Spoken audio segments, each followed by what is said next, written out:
মানে প্রফেসর আসিফ নজরুল কি যা খুশি তাই বলেন না, মানে তিনি কোনো কিছু যেটা তিনি মনে করেন শেখ হাসিনার জন্মদিনের দিন স্যার এটা স্যার আমি অন্তত 50টা ডিফারেন্ট পলিটিক্যাল রিপোর্ট ছিল যে 50টা ডিফারেন্ট স্ট্যান্ডার্ড স্যার 50টা ডিফারেন্ট স্ট্যান্ডার্ড আমি দেখাতে পারি স্যার। যে সমস্ত টক শো গুলো হয় এক্স আর্মি অফিসাররা যে সমস্ত কথাবার্তা বলেন, তা আমাকে তো প্রথমে বলতে হবে আর্মি অফিসার বলেছে গভর্নমেন্টের এই লোকটা এই করেছে, আমি এটার প্রতিবাদ জানাই। এই করেছে এটা বললেই তো বলবে ও আচ্ছা সে আসলে প্রকারান্তরটা প্রচার করতে গেল। আমি সত্যি চিন্তা করেছি যে এই সমস্ত কয়েকটা জিনিসের বলার স্কোপ আছে নাকি, কোনো স্কোপ নাই। সেকেন্ড কথা, আপনি খুব ইম্পর্টেন্ট একটা কথা বলেছেন, বিরোধীরা যখন অপপ্রচার করে আর সরকার যখন অপপ্রচার করে, দুটার মধ্যে আকাশ পাতাল পার্থক্য আছে। কতটুকু মুক্ত মানুষের তো আমি জানি। আমি একটা এক্সাম্পল সবসময় দিই, আমি খালেদকে সবসময় বলি জিনিসটা যে আমি সুষ্ঠু নির্বাচন প্রশ্নে নিরপেক্ষ। এটা আওয়ামী লীগ গভর্নমেন্ট থাকুক বিএনপি গভর্নমেন্ট থাকুক, তাকে সুষ্ঠু নির্বাচন দিতে হবে। আপনি 2006-07 সালে যখন বিএনপি আপনার ইলেকশনে কারচুপি করার চেষ্টা করেছে, তখন আমার লেখাগুলো পড়ে দেখেন। এই প্রশ্নে আমি নিরপেক্ষ। আমি বাংলাদেশে দুই দলের মধ্যে ভালো সম্পর্ক থাকুক, সহনশীল সম্পর্ক থাকুক, এই প্রশ্নে আমি নিরপেক্ষ। এখন আপনি বলতে পারেন আমি জিয়াউর রহমানকে ভালোবাসি, শ্রদ্ধা করি, বঙ্গবন্ধুকে শ্রদ্ধা করি, ভালোবাসি। অবশ্যই বঙ্গবন্ধু সবচেয়ে বড় নেতা। এগুলি কি আপনার নিরপেক্ষতার পরিচয় নাকি নিরপেক্ষতার পরিচয় না? এখন আপনি যদি মনে করেন যে না আপনারা শুধু বঙ্গবন্ধুকে ভালোবাসতে হবে আর কাউকে ভালোবাসতে পারবেন না, তাহলে আমি নিরপেক্ষ না।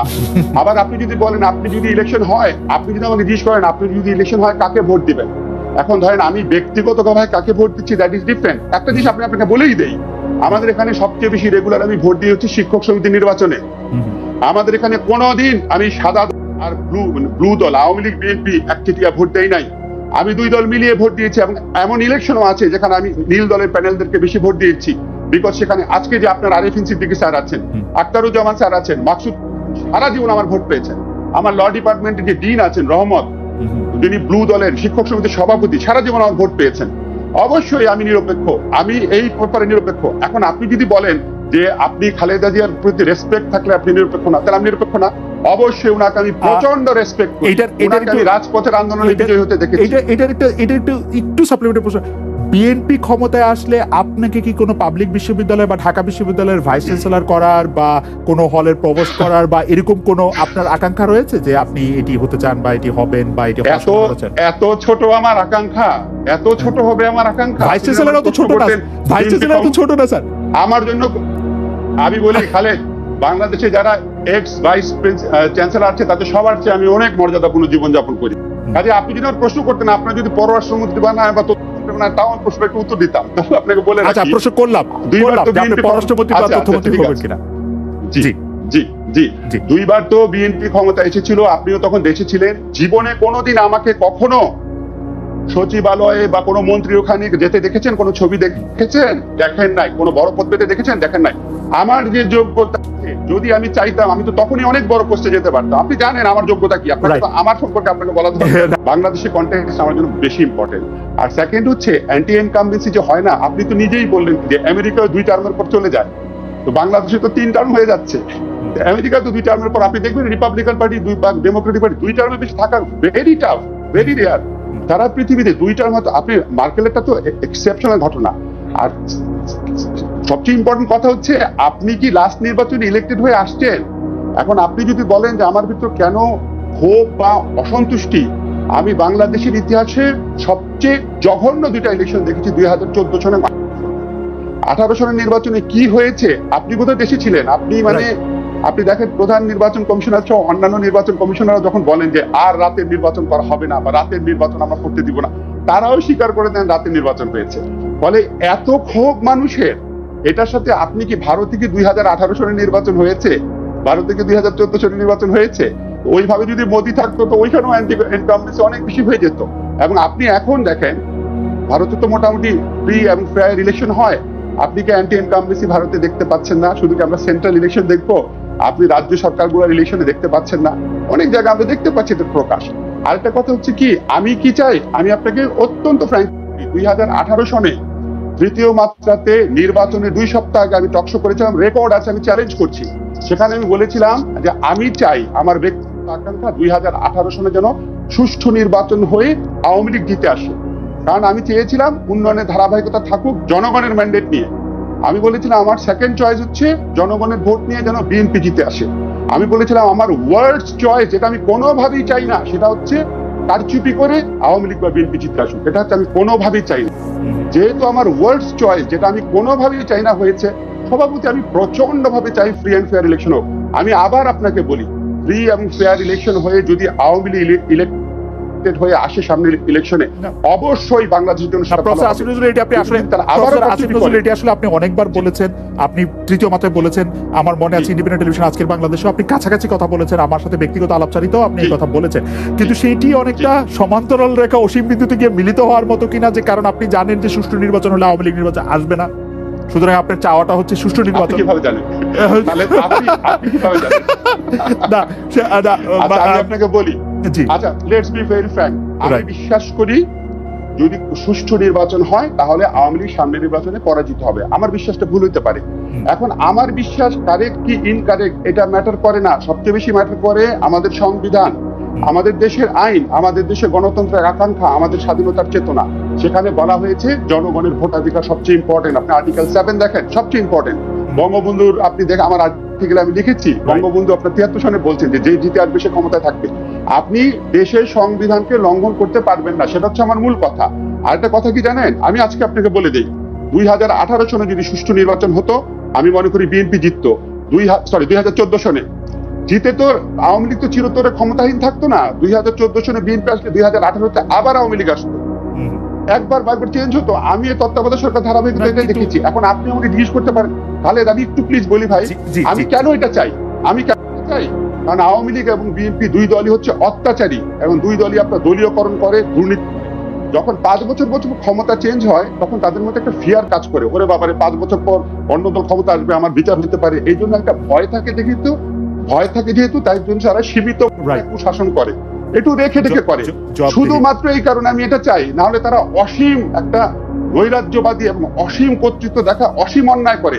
আজকে যদি বিএনপি এইভাবে ক্ষমতা থাকতো, অবশ্যই বিএনপি অসীম অন্যায় করতো। এই জন্য আমি চাই 5 বছর পর ক্ষমতা চেঞ্জ হয়, ফ্রি অ্যান্ড ফেয়ার ইলেকশন হোক।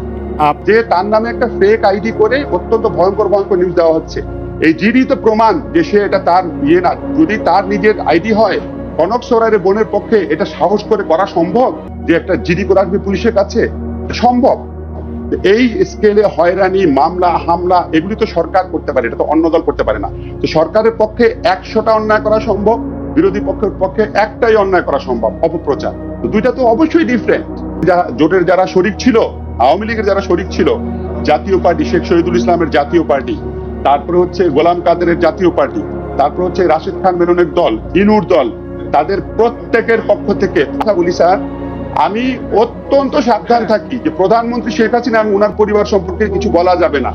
এখন ধরেন আমার লজিক্যালি কিছু জিনিস জানার ইচ্ছা হলেও আমি করি না, এরকম আরো বহু বিষয় আছে স্যার। এবং আমরা যেটুকু আপনার প্রতিবাদের স্পেস পাই সেটা প্রয়োগ করতে গিয়ে আমি স্যারকে একটু বিনয়ের সাথে বলি, স্যার আমি এই গভর্নমেন্টের আমলে আপনার ডিজিটাল সিকিউরিটি অ্যাক্টে একবার মামলা খেয়েছি, একবার জিডি খেয়েছি। আমাকে প্রাণনাশের হুমকি দেওয়া হয়েছে, আমার রুমের মধ্যে তালা দেওয়া হয়েছে, আমার রুমের মধ্যে আগুন দেওয়া হয়েছে, তারপরে হচ্ছে আমার মানহানি মামলা করা হয়েছে, আমার বিরুদ্ধে আদালত অবমাননা মামলা করা হয়েছে। স্যার আপনারা তো এগুলি, আমি তো সাফারার, আমি তো জানি। এবং এই সমস্ত কিছু মিলে আমি যখন 2001 সন থেকে প্রথম আলোতে লেখা শুরু করেছি, 2013 সন পর্যন্ত আমি বারবার এই কথাটা বলি, আমার একটা লেখাও প্রথম আলো ছাপাতে অসমর্থ জানাই নাই। 2014 সনের পর থেকে এখন পর্যন্ত, আজকে পর্যন্ত 6টা লেখা প্রথম আলো ছাপাতে অস্বীকৃতি জানিয়েছে।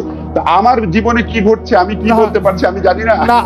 আসিফ ভাই, প্রথম আলোর সব কোন লেখা ছাপানো না ছাপানো কিন্তু এটা আসলে সবসময় সরকারের হুমকি ধমকি এগুলির উপর নির্ভর করে না। প্রথম আলো সহ অন্যান্য, স্যার এখন একটা পত্রিকা চালান, তারা একটা ব্যবসা প্রতিষ্ঠান, এবং সেই ব্যবসা প্রতিষ্ঠান বলে মলাট খুললে মূল পত্রিকা পাওয়া যায়। আর 24 ঘন্টা পার হওয়ার আগেই এমন অনেকগুলি সিদ্ধান্ত নিয়েছেন যে সিদ্ধান্তগুলি আসলে সরাসরি আগের সরকারের বিপক্ষে যায়। আমি আসলে পুরো ব্যাখ্যা করতে চাই না। তো এছাড়াও বর্তমানে যে বিভাজিত বাংলাদেশ, সেই বাংলাদেশ আমরা একটা নিরপেক্ষ সরকার কোথায় পাবো? কিভাবে এই সুষ্ঠুভাবে এই নির্বাচনের কথা মানে আমরা আসলে এটি বলছি, এটি একটি সোনার পাথর বাটি কিনা? প্রশ্ন আছে। আচ্ছা, আপনার অনেক প্রশ্ন আসলে অনেকগুলো। আমরা যদি বলি সুষ্ঠু নির্বাচন কোনটা, তাহলে হচ্ছে সুষ্ঠু নির্বাচনে যেখানে অধিকাংশ জনগণ অংশগ্রহণ করতে পারে, সবাই লেভেল প্লেইং একটা ফিল্ড থাকে। আমরা যদি কেয়ারটেকার গভর্নমেন্টের আমলগুলোর যে ইলেকশন গুলো আছে এবং কেয়ারটেকার গভর্নমেন্ট ছাড়া যে ইলেকশন গুলো আছে বাংলাদেশের 50 বছরের ইতিহাসে 1973 সন থেকে কম্পেয়ার করি, তাহলে আমরা বলবো যে কেয়ারটেকার গভর্নমেন্ট আমলে লেভেল প্লেইং ফিল্ড, জনগণের অংশগ্রহণ, ভোটারদের স্বতঃস্ফূর্তি ভাব এবং দেশি বিদেশি পর্যবেক্ষকের উপস্থিতি সবকিছু মিলে অবশ্যই বেটার ইলেকশন ছিল। আর আমি যেটা বলছি, তত্ত্বাবধায়ক সরকার আন্দোলনে নির্বাচনে ইনকামবেন্টরা পরাজিত হয়, এটা হচ্ছে একটা ইন্ডিকেশন, সিমটম। বিকজ এই সিমটমটাই সবচেয়ে বেশি লজিক্যাল বাংলাদেশের মতো ক্ষেত্রে। কারণ বাংলাদেশে আওয়ামী লীগ এবং বিএনপি দুইটা সরকারি ক্ষমতায় এসে অনেক খারাপ কাজ করে, কুশাসন দেয়, ফলে তাদের সবচেয়ে বেশি স্বাভাবিক বলে মনে হয়। আরিফ হোসেন উনি বলছেন খালেদ মহিউদ্দিন যে সরকারের এজেন্ট তা বারবার টকশোতে প্রমাণ করে, আমরা শুধু বুঝি না কারণ আমরা বেকুবের দুনিয়াতে বাস করি। উনি আমাদের একজন দর্শক বলেছেন যে আমি সরকারের এজেন্ট, সেটি মানে বোঝা যাচ্ছে। ইন্টারেস্টিং। প্রফেসর আসিফ নজরুল আপনি বলছিলেন, এখন কি শোনা যাচ্ছে প্রফেসর আসিফ নজরুলকে? জি জি জি জি শোনা যাচ্ছে, আমি শুনতে পাচ্ছি। আমি আপনাকে বললাম কি যে আমাদের এখানে নিরপেক্ষ লোক পাবো কিনা এই ডিবেটটা তো অনেক আগেও ছিল, কিন্তু আমরা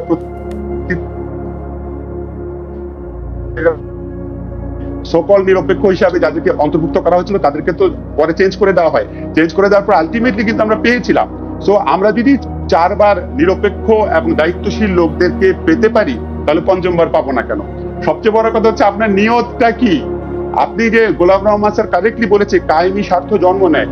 এখন যখন আগে বিএনপির সরকার ছিল 2001-এর বা আওয়ামী লীগের 1996 সনে, তখন কায়েমি স্বার্থবাদী চক্রটা ছিল 4.5 বছরের পুরনো। আর এখনকার কায়েমি স্বার্থবাদী সরকারটা হবে আগামী নির্বাচনের মধ্যে দিয়ে 14.5 বছরের পুরনো।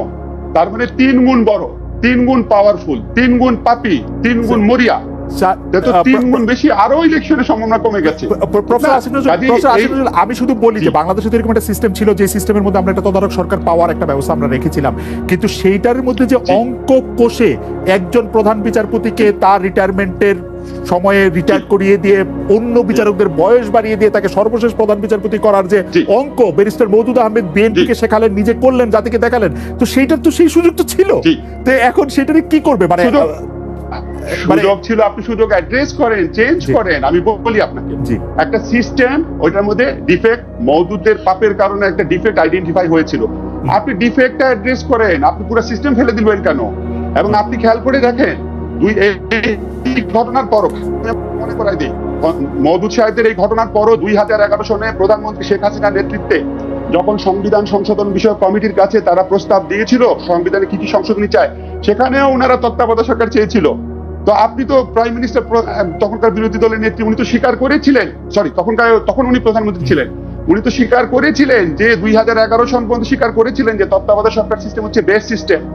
তারপরে যখন ওনারা 12-11-13 একের পর এক মেয়র ইলেকশনে হারা শুরু করলেন, ফ্রি ইলেকশনে দেখলেন, তখন ওনাদের মতামত চেঞ্জ হয়ে গেল। না প্রফেসর নজরুল, এইটা মনে হয় আপনি মানে শুধু স্বীকার করেন নাই, অ্যাটর্নি জেনারেল, সেই সময় অ্যাটর্নি জেনারেল মাহবুব আলম সাহেবকে সরকারের পক্ষ থেকে, মানে মাহবুব আলম সাহেব, এটাকে আপনাদের আইনের ভাষায় বললে বোঝা যায় যে উনি দাঁত কামড়ে ধরে লড়াই করেছেন তত্ত্বাবধায়ক সরকার ব্যবস্থা টিকিয়ে রাখার জন্য। মানে তার কাছে সেরকম ব্রিফিংই ছিল, কিন্তু কোর্ট সেটাকে বলেছেন যে এটা বিচার ব্যবস্থা ধ্বংস করে দিচ্ছে, সেই জন্য আমরা এটা রাখতে পারি না, আপনারা সংসদে বসে ঠিক করেন। সেটি আসলে আরেকটা আলোচনা, আমরা আসবো প্রচার আপনার কাছে। আমরা আরো 2টা না, সংসদ চাইলে, কোর্ট বলেছিল সংসদ চাইলে আরো 2টা রাখতে পারে, তবে তত্ত্বাবধায়ক ব্যবস্থা। একটা মিনিট খালেদ, আমি বলি, কোর্ট বলেছিল রাষ্ট্র এবং জনগণের প্রয়োজনে তত্ত্বাবধায়ক সরকার রাখা যেতে পারে, সংসদ যেন এই ব্যাপারে ব্যবস্থা নেয়। সংসদ চাইলে ওইভাবে বলেন, আপনি প্রথম রায়টা দেখেন, কিন্তু বারবার রায় চেঞ্জ করেছেন। আমার রায়টা মুখস্থ, আমি বলি রায়টাতে তিনি বলেছেন যে আমার কাছে প্রশ্ন হচ্ছে যে তত্ত্বাবধায়ক সরকার ব্যবস্থা বাংলাদেশের সাংবিধানিক ব্যবস্থার সঙ্গে সাংঘর্ষিক কি সাংঘর্ষিক না। আমি বলতে চাই এই ব্যবস্থা সাংঘর্ষিক, কারণ বাংলাদেশের রাষ্ট্র ব্যবস্থা হচ্ছে রিপ্রেজেন্টেটিভ, এটা 1 সেকেন্ডের জন্য, 1 মিনিটের জন্য সেটা অন্য কোনো রিপ্রেজেন্টেটিভ, পাবলিক রিপ্রেজেন্টেটিভ ছাড়া এটা শাসন করা যাবে না। কিন্তু যেহেতু শতকালের আগের সেই লাতিন ইয়েটা উদ্ধৃত করে তিনি বলেছেন যে সংসদ চাইলে এরকম আরো 2 টার্ম রাখতে পারে, পার্লামেন্ট মে। জিয়াউর রহমানের সংবিধান সংশোধনের সুযোগ নিয়ে আইন কমিশনে এখনো প্রধান বিচারপতি মর্যাদায় আপনার সকল সুযোগ সুবিধা নিয়ে আছেন।